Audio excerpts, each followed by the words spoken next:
Tahukah anda bagaimana nak memilih ikan koi? Kita perlu tahu membezakan jantan dan betina. Jantan kelihatan lebih kurus, ramping, betina lebih gemuk dan tebal, betina lebih lebar, jantan lebih kecil dan muncung. Sekarang, kita akan lihat ikan yang baik macam mana. Sirip ikan perlulah lengkap dan tidak cacat. Sisi kanan dan kiri ikan mestilah simetrik. Kulit atau sisik tidak memiliki kulat, ada warna yang tidak wajar. Rasio panjang dan tinggi badan 1-2 atau 1-3. Pergerakan ekor dan tubuh bergerak dengan wajar ketika berenang. Rahang ikan perlu diperiksa sama ada cacat atau sihat.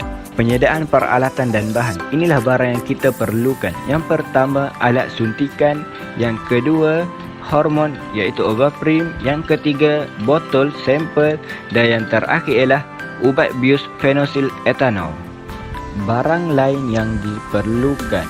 Yang pertama, kain lap dan tuala. Yang kedua, bulu ayam.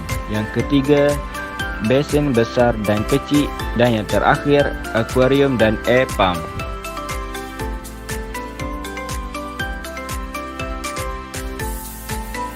Sekarang kita akan melihat cara penyediaan tempat ikan.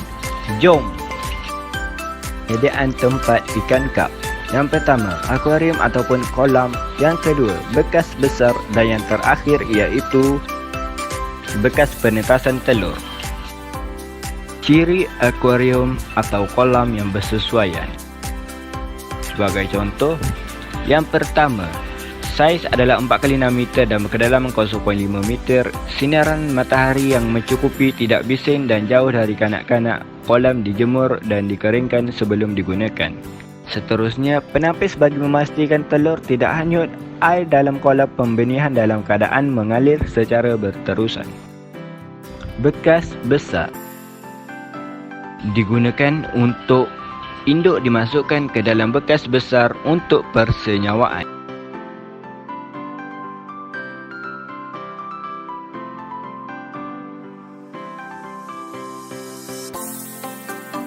Hormon disuntik pada induk betina agar ovulasi terjadi selepas 10 jam.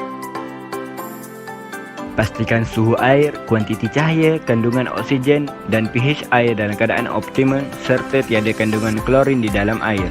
Pisahkan telur yang sudah menetas daripada induk dan pindahkan kepada bekas.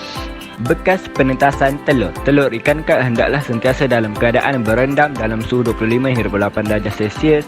Telur akan menetas dalam 2 hingga 3 hari pada suhu normal.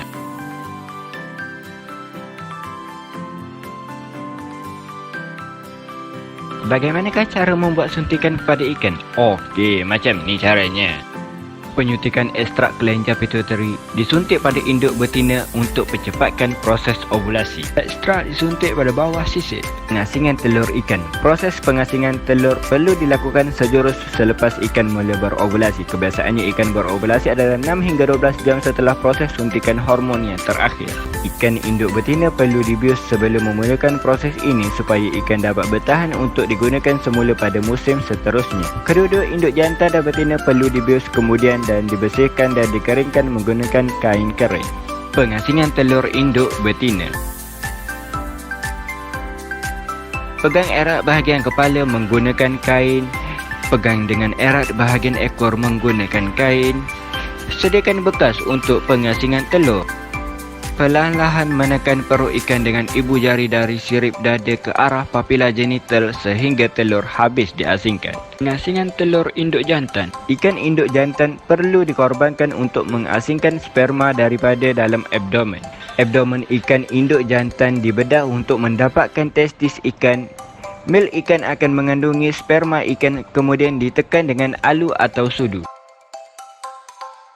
Manakah cara meletakkan telur ke dalam dalam proses penetasan anak ikan? Okey, jom saya tunjukkan.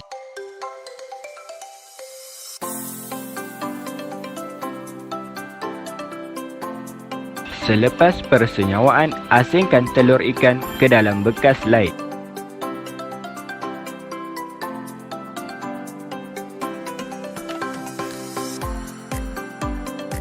Air pump membekal oksigen ke dalam kolam.